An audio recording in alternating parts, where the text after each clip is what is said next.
Network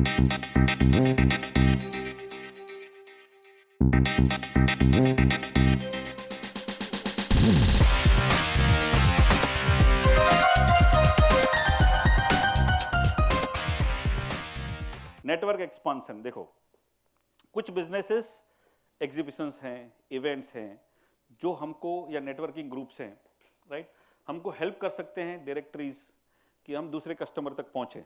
तो क्या हमारा बिजनेस ये कर रहा है कि नहीं। मार्केटेबिलिटी, राइट, कुछ चीजें हम यूज करेंगे ना। अभी देखो, अगर आप केटरर हो और जैसे ही, या आप टूर ऑपरेटर हो, मालूम है टूर ऑपरेटर लिखते हैं थ्रू आउट बिस्लेरी पानी या थ्रू आउट मिनरल वाटर।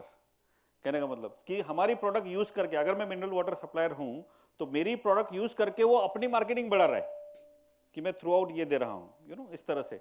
कोई केटर बोलेगा हम XYZ ताज का ही आइसक्रीम देंगे या इसका आइसक्रीम देंगे, इस तरह से। अभी एक बहुत पहले आता था, मेरे को समझ में नहीं आ रहा था, जब हमने घर खरीदा तब की बात है, यू नो, कि हर बिल्डर ऐसा लिखता था, आप लोगों ने पढ़ा होगा, मालूम है, कि stainless steel sink in kitchen, और ब्रांड का नाम लिखता था उधर, stainless steel sink in kitchen. 20 lakh के फ्लैट में मैंने गिनती किया सब कुछ कि लिखने का क्या मतलब है। इधर 1500 रुपए की सिंक आती थी। I am talking about 99। गिनती किया था मैंने, 1500 रुपए का सिंक आता है, फिर भी वो खास लिखता है, यू नो, खास लिखता है। क्यों? कुछ को ऐसा लगता है कि ये ब्रांड का लिखा ना, कस्टमर खुश। अभी आप बिल्डिंग में जाएंगे, नई बिल्डिंग होगी ना, बहुत पॉश बिल्डिंग होगी, तो उसमें लिफ्ट किस कंपनी का है ना, वो बिल्डर डेफिनेटली आपको बताएगा, हिटाची का है, मित्सुबिशी का है, बताएगा वो शेंडर या ऐसा कुछ नाम है, वो बताएगा, ऐसा डेफिनेटली बताएगा ऐसा। क्यों? क्योंकि उसको मालूम है कि ये नाम लूंगा ना, बिकेगा मेरा माल, राइट। तो अपने बारे में भी उसको ऐसा इमेज है कि नहीं है। वापस वही रेपुटेशनल एश्योरेंस, कि अगर मैं सपोज एक बिल्डिंग बनाता हूं और मैंने कोई चालू लिफ्ट लगा दी, तो कोई लोग आएंगे और देखेंगे ये लिफ्ट तो चलेगा नहीं, तो मेरी रेपुटेशन खराब हो जाएगी, राइट। तो उसके लिए भी वो लोग कुछ अच्छी चीज यूज करने की कोशिश करते हैं।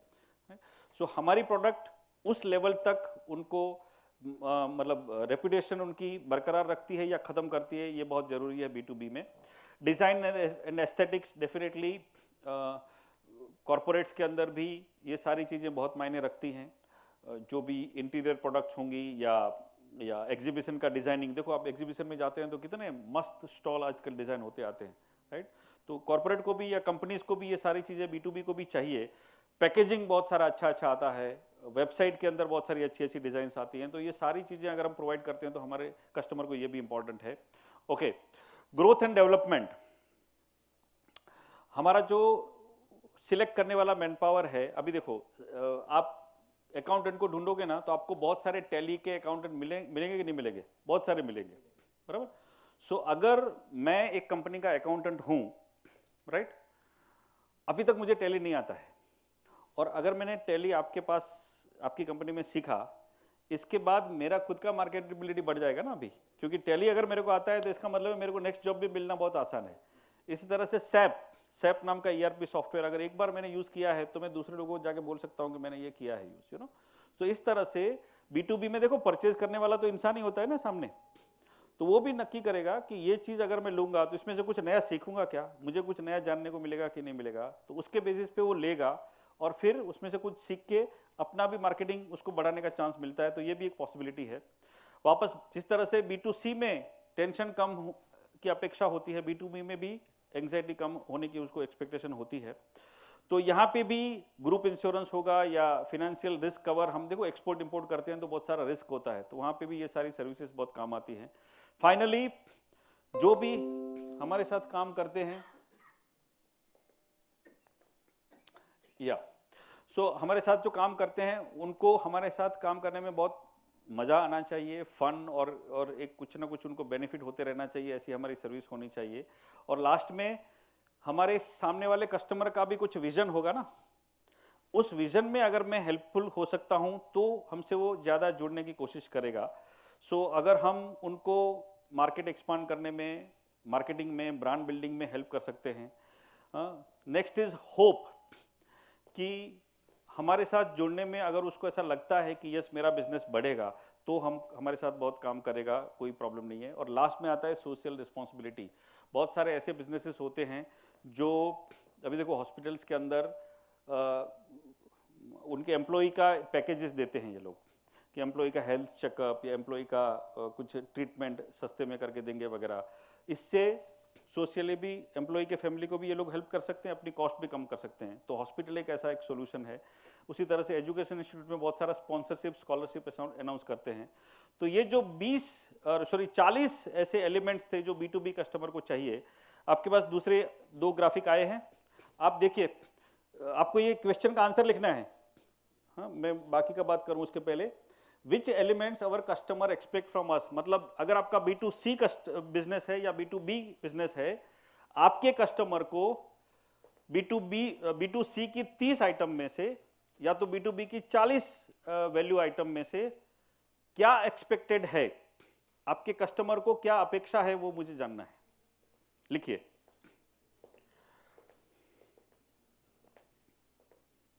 राजेश काला ना,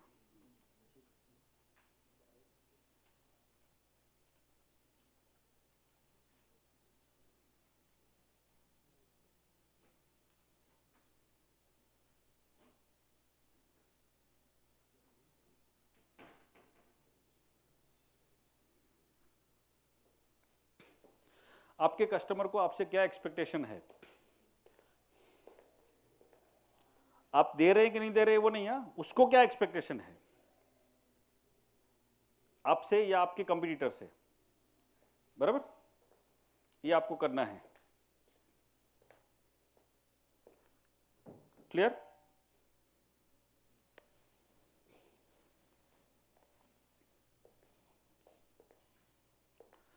तभी इसको अभी आगे जाके यहां से बाहर निकलने के बाद मुझे किस एरिया पे काम करने का है तभी पता चलेगा ना कि कहां पे मेरी शॉर्ट कमिंग है।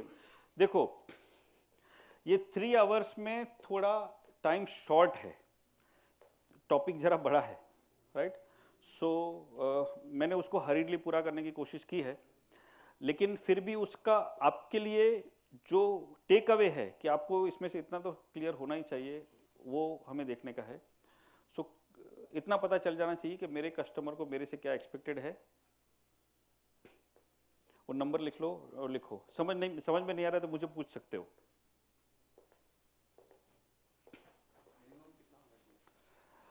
देखो किसी ना किसी बिजनेस से कस्टमर को 4 से 5 तो अपेक्षा होती ही है, कम से कम, शायद ज्यादा भी होंगी। ये थोड़ा मंथन करना जरूरी है कि हमारे कस्टमर को हम कितना जानते हैं। यस होगा तो बेहतर ना। कंपटीटर देता है, कंपटीटर वो वैल्यू देता है,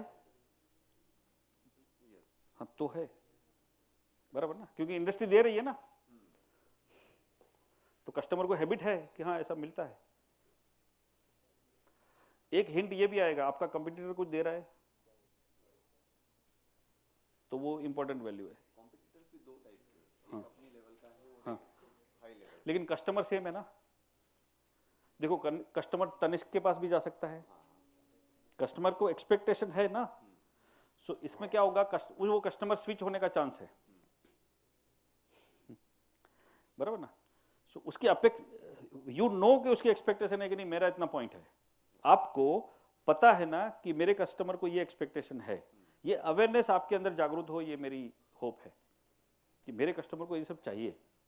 ये मुझे पता चल गया कि मेरे कस्टमर को मैं नहीं दे पा रहा हूं, वो अलग बात है, मुझे तो मालूम पड़ गया कि उसको चाहिए।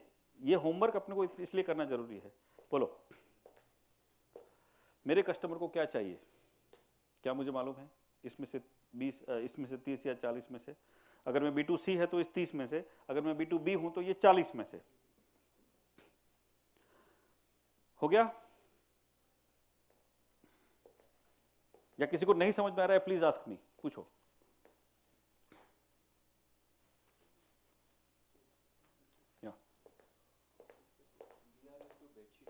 हाँ, most of the customer are hoteliers, हाँ, तो B2B आएगा B2C आएगा। ओके। बेडशीट आप क्या करते हो, बेचते हो कि बनाते हो? कट करते पेज बना मतलब बनाते हो, बराबर, नॉट ओनली ट्रेडिंग। हाँ, कस्टमर होटेलियर है, बिजनेस B2C हुआ कि B2B हुआ?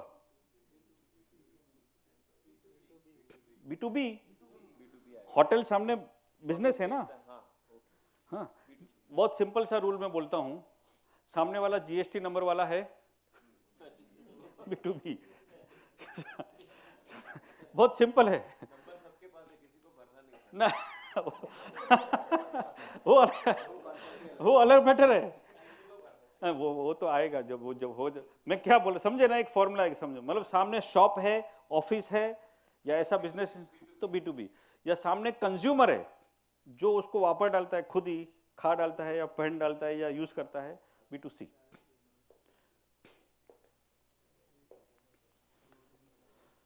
हम अपने कस्टमर को पहचाने, ये बहुत जरूरी है, और इसीलिए पूरी एक्सरसाइज होगी। जितनी भी बार हम बात करेंगे यही चीजें बात वापस आएंगी, कुछ ना कुछ अपने को पता होना चाहिए हम क्या कर रहे हैं और हमारे कस्टमर के साथ क्या हो रहा है हमारे करने से। हाँ, बोलो, एनी अदर क्वेश्चन? हुआ? थोड़ा आगे बढ़ते हैं बिफोर वी गो। या आपने 4, 5, 6 आइटम लिखी होंगी कि मेरे कस्टमर को मेरे बिजनेस से ये अपेक्षा है, इस 30 में से। अभी उसमें से टिक मार्क करो, इसमें से कितनी चीजें मैं देता हूं, which elements they get from us. सब के सब मिल रहे हैं उसको? Very good, then be happy, बराबर। अगर सबके सब एलिमेंट जो कस्टमर को चाहिए आप दे रहे हो, तो इसका मतलब है कि वैल्यू वाइज कस्टमर को लॉस नहीं हो रहा है। हो सकता है ऐसा, राइट? क्लियर है? थर्ड, अगर गैप है तो हमें जो जहां पे मैं नहीं प्रोवाइड कर पा रहा हूं, तो मुझे क्या करना चाहिए?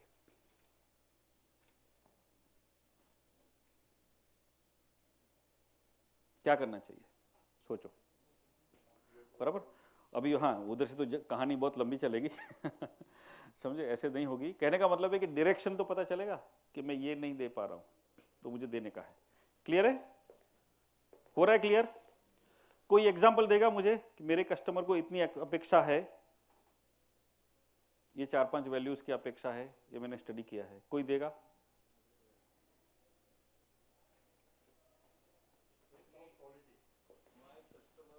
सॉरी, हाँ आप बोलिए, आप बोलिए। हाँ हाँ We are manufacturing one additive for paint industry.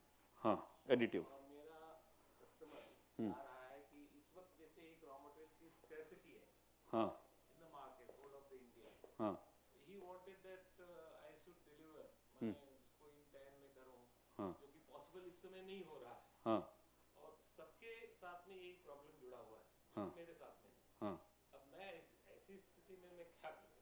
हाँ ना, वो सॉल्यूशन बाद में। अभी हमारे इस एक्सरसाइज के बारे में मुझे बताओ, कितनी चीजें उसको एक्सपेक्टेड है वो मेरे को बताओ। डेफिनेटली क्वालिटी एक है, डिलीवरी इन टाइम है, we should have the R&D facility. ये 40 में से आपने कितना टिक मार्क किया? 6। Which are those 6 items?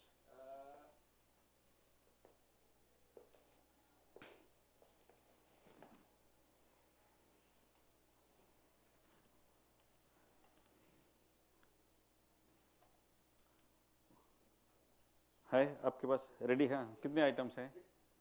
3 items. कौन सा 3? कॉस्ट B2B है। हाँ, कॉस्ट रिडक्शन, 15th है availability of product on time, availability on time. 34th है न्यू डिजाइन्स, ओके, आप क्या सप्लाई करते हो? Plastic bottles bottles to to traders, to retailers. not retailers, traders, B2B or other manufacturers. I'm manufacturing bottles for chemicals. Okay, तो उसमें कुछ भर के कुछ, हाँ ओके ओके ओके ओके, या गॉट इट। हाँ ठीक है, हाँ क्लियर है। ओके, उसमें से क्या सप्लाई आप क्या फुलफिल करते हो? Everything? Not all everything. So you have identified क्या गैप है, गैप आइडेंटिफाई करना है। यस। सर मैं गारमेंट मैन्युफैक्चरिंग करता हूँ और रिटेलर को सप्लाई करता हूँ, तो acceptable price 2 number, acceptable price, हाँ, product quality, product quality, innovation, innovation, कुछ नया, हाँ, वैरायटी ओके वैरायटी, इतना मैंने मार्क किया है सर। ये उसको एक्सपेक्टेड है मुझसे। और उसमें से क्या क्या मैं दे रहा हूँ उसको? उसमें से लगभग लगभग मैं दे रहा हूँ, जो भी मैंने पिक किया है सारा मेरा ओके हो रहा है। Okay, there is a scope of improvement, बराबर। आपको कुछ ऐसा लगता है कि मैं यहाँ पे कम जा रहा हूँ तो आप मुझे सजेस्ट करिए कि आप या इमीडिएटली मैं नहीं बता पाऊंगा like that, because you know it better, इसलिए मैं आपके सामने पूरा थाली दे रहा हूँ। You find out it, because ये प्रोसेस हमको शुरू करनी है, right, that you are analyse क्या हो रहा है। Yes, do you have any है? सर मेरा रिटेल शॉप है स्टेशनरी का, सो मेरे 5 पॉइंट्स मैंने निकाले हैं। इजी रिटर्न पॉलिसी है, वैरायटी ऑफ गुड्स है, definitely quality, pricing and service. इसमें जो मेरे को एक गैप अभी जो मैं लगता है कि मेरे को और उस पर वर्किंग करना, that is variety of products variety of products वो कम दे पा रहा हूँ, है, लेकिन और मेरे को और बेटर हो सकता है। या वेरी गुड, या बस वो कस्टमर को जरा समझते रहिए। या एनीबडी एल्स? या स्पेसिफिकेशन मतलब कस्टमर को चाहिए होता है हाँ, तो वो हम लोग दे पा रहे हैं, स्पेसिफिकेशन, हाँ प्राइस और एथिकल स्टैंडर्ड्स वो दे पा रहे हैं, हाँ, उसका टॉप लाइन कैसे इम्प्रूव हो, कॉस्ट रिडक्शन कैसे हो, हम्म, वो नहीं है जिसमें स्कोप है ज़्यादा काम करने के लिए। ओके, ये आइडेंटिफाइड एरिया है कि यहाँ पे मुझे इम्प्रूव, उसका टॉप लाइन कैसे, उसका सेल्स कैसे बढ़े, उसका हाँ, उसके लिए मैं क्या कर सकता हूँ। सोचो, just start thinking in that line, right. या और एनीथिंग, एनीबडी एल्स? ये कॉस्ट रिड्यूशन का डेफिनेशन क्या है? मतलब मैं जो प्रोडक्ट बना रहा हूँ, उससे उसकी कॉस्ट कम होगी। मेरी कॉस्ट, मैं ये सोचता हूँ मेरी कॉस्ट नीचे आएगी तो मेरा सेल बढ़ेगा, तो सस्ती कॉस्ट आएगी तो सस्ता बेच पाऊंगा मैं, हाँ मेरी मेरी सेल बढ़ेगी ना। बराबर।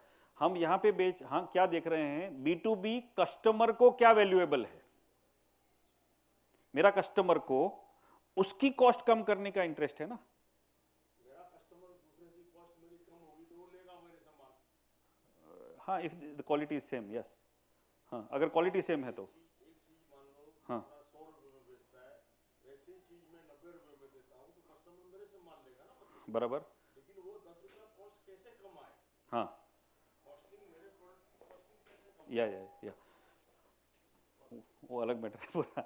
या वो अभी कैसे कॉस्ट कम करना वो बात नहीं है, अभी हम नहीं कर सकते वो चीज़, बट हमको ये मालूम हुआ ना कि कॉस्ट कम करने में उसको इंटरेस्ट है, मुझसे अपेक्षा है बस ना।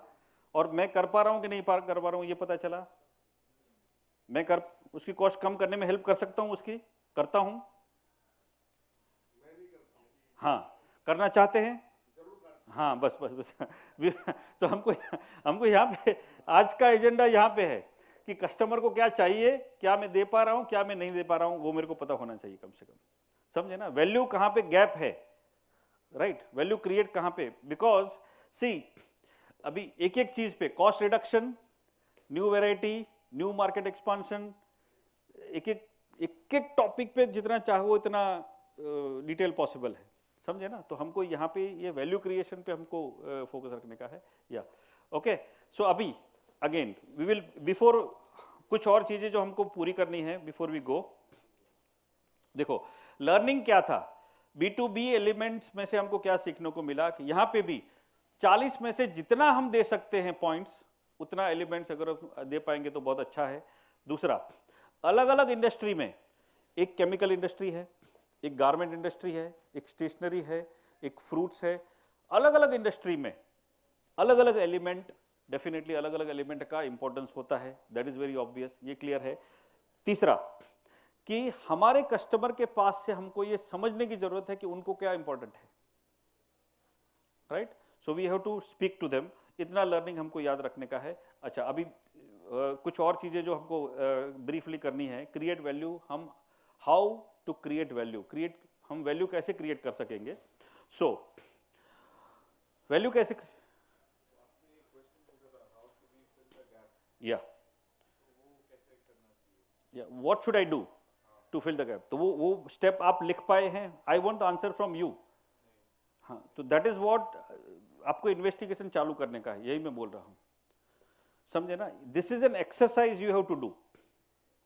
उसका जवाब भी आप ही को लिखना है कि मैं क्या करूं अभी, है ना।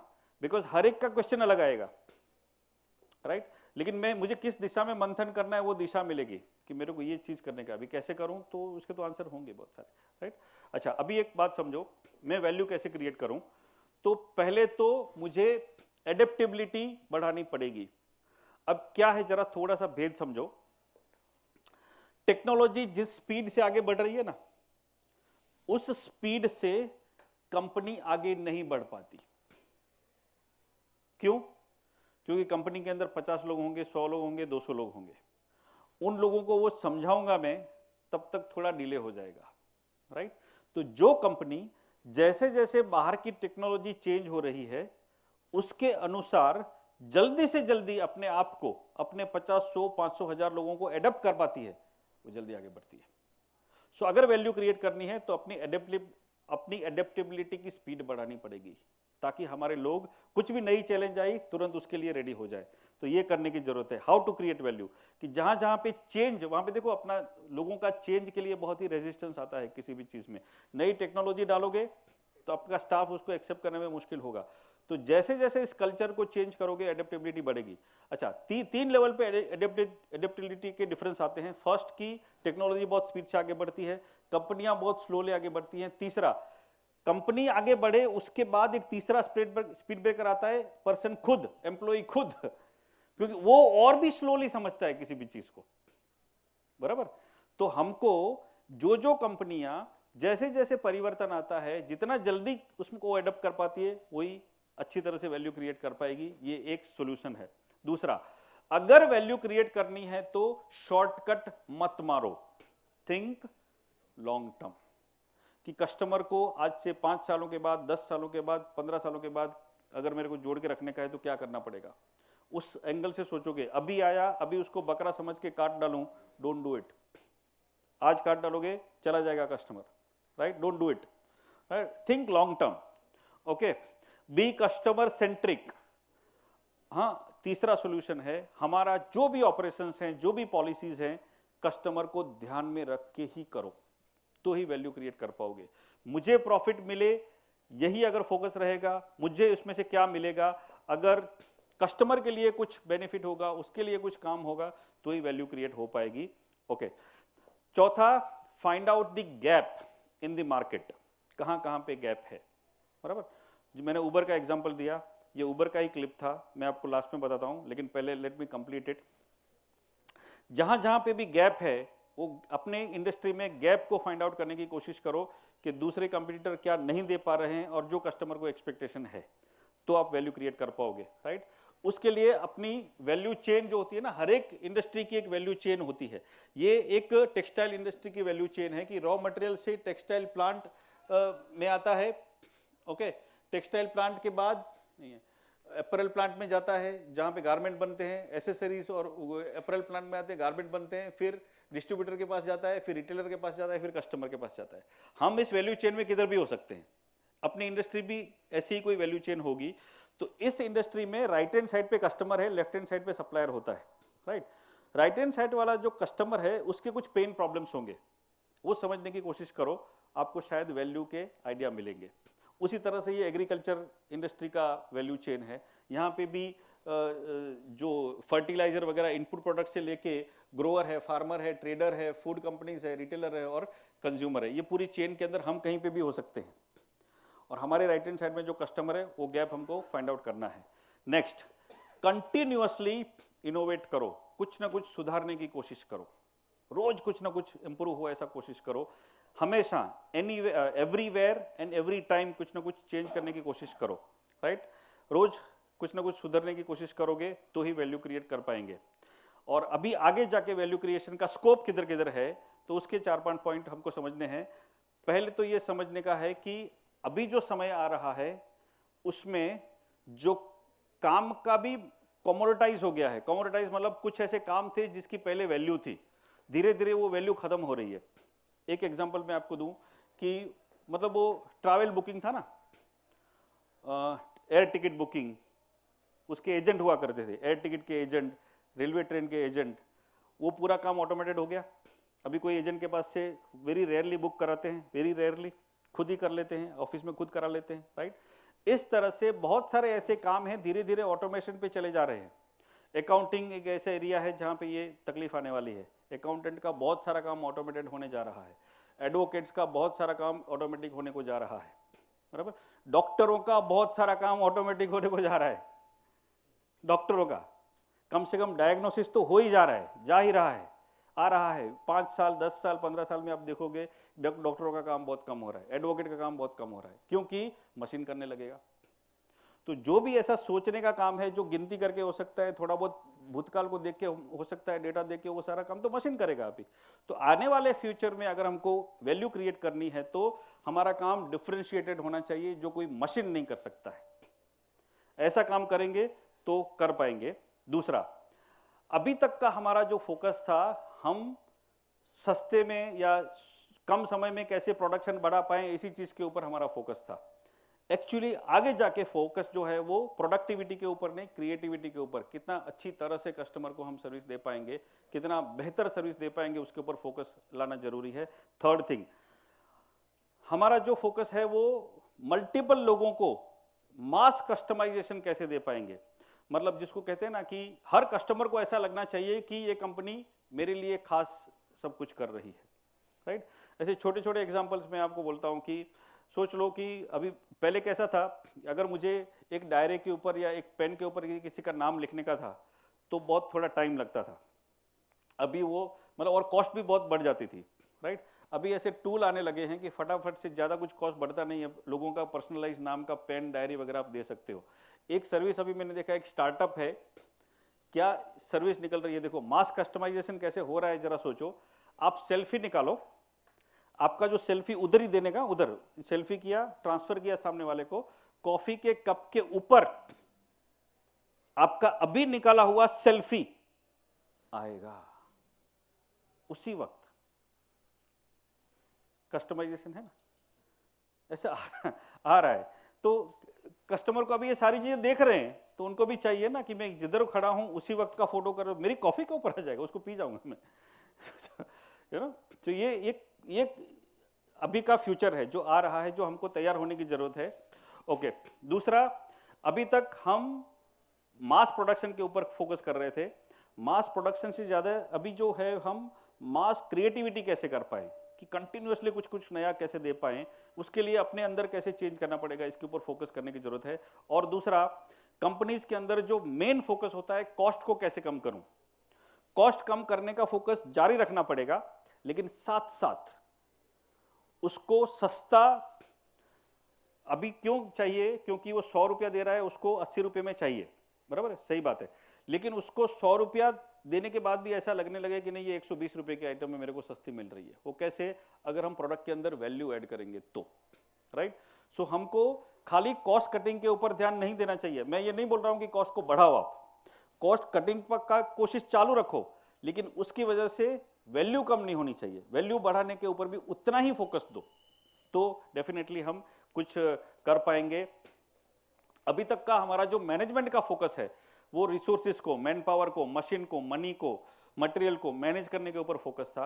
अभी साथ साथ में हमको ये मैनेज, मतलब हम नए नए सॉल्यूशंस कैसे दे पाएंगे, हमारी कंपनी कस्टमर को अच्छा बेहतर सर्विस कैसे दे पाएगी, अच्छी प्रोडक्ट कैसे दे पाएगी, ये इस चीज के ऊपर फोकस करना बहुत जरूरी है। उसको मैनेज करो कि रोज हम हर हफ्ते कुछ नया दे पाएंगे, every day something new, every month something new, ये कैसे कर पाएंगे, इस चीजों के ऊपर थोड़ा मैनेजिंग का फोकस होना जरूरी है।